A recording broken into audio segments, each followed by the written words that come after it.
Mtendaji wa halmashauri ya wilaya ya Kusini Unguja, ndugu watumishi mbalimbali wa ofisi ya mkuu wa wilaya, ofisi ya halmashauri, ndugu madaktari wetu kutoka Wizara ya Afya, lakini pia natambua uwepo wa madaktari ambao wanafanya kazi ndani ya hospitali ya wilaya ya Kitogani, ndugu wanahabari, mabibi na mabwana, asalamu alaykum.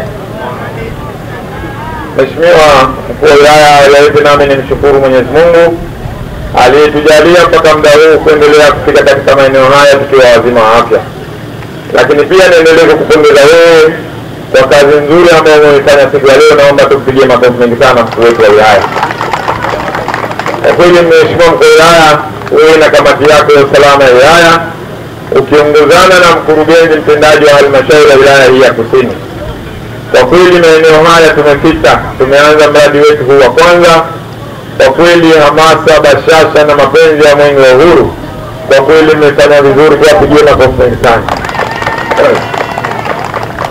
Mheshimiwa mkuu wa wilaya, mwenge wa uhuru bado unaendelea kuwaka, kung'ara na kumeremeta.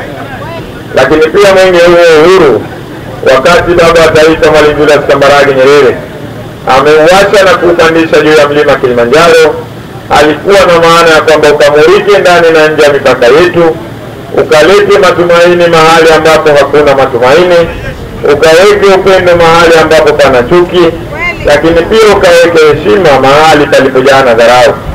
Kwa kweli leo hii katika eneo hili la Kitogani tumejionea hayo kwa vitendo bila kuhadithiwa na mtu yeyote. Naomba tujipigie makofi. Ndugu zangu wana Kitogani, leo hii Daktari Hussein Ali Mwinyi, Rais wa Zanzibar na mwenyekiti wa Baraza la Mapinduzi, kwa kweli ameendelea kufanya kazi kubwa na nzuri ndani ya visiwa vyetu hivi. Na thubutu kuyasema hayo kwa sababu Mheshimiwa Daktari Hussein Ali Mwinyi, wakati anakabidhiwa kijiti cha kuwa Rais wa Zanzibar na mwenyekiti wa Baraza la Mapinduzi, moja kati ya mambo ambayo aliwaahidi wananchi wa taifa hili ni kuhakikisha kwenda kuboresha vyema sekta ya miundombinu ya afya. Ndio maana leo hii tunajionea ndani ya Zanzibar yetu, kwa maana Unguja na Pemba, tunazo hospitali kila wilaya za kisasa na zenye ubora. Naomba tumpigie makofi mengi sana.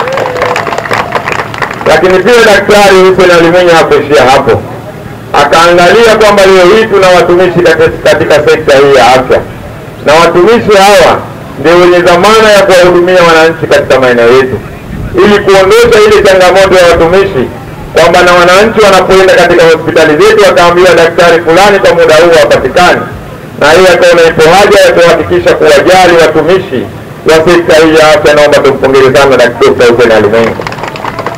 Ndugu zangu, leo hii tumekuja kujionea nyumba hizi za kisasa ambazo kwa kweli wanaenda kukaa watumishi wetu wa afya. Kwa kweli hapa tuna kila sababu ya kumsemea mazuri, ya kumsemea kwa upendo Dr. Hussein Ali Mwinyi, kwa sababu na yeye ameendelea kuenzi falsafa ya mwenge wa uhuru. Leo hii watumishi wetu wa sekta ya afya ya hospitali ya wilaya Kitogani watakuwa ni miongoni mwa watu ambao watakuwa na matumaini, watakuwa wamepata upendo na heshima imewekwa kwa wananchi pamoja na viongozi na watumishi hawa wa sekta ya afya. Kwa sababu leo hii wananchi wetu wakija kwenye hospitali hapa, kama daktari ambaye anahusika na tatizo fulani halipo kwenye jengo, basi tunajua nyumba yake ipo karibu. Ni kitendo cha kutoka dakika moja kwenda kumwita daktari akaja kumhudumia mwananchi huyo. Kwa kweli hili ni jambo kubwa na ni jambo ambalo kwa kweli wana Kitogani tunatakiwa tusimame kidete kuhakikisha, kwa vile mwaka huu ni mwaka wa uchaguzi kama mwenge wa uhuru unavyosema.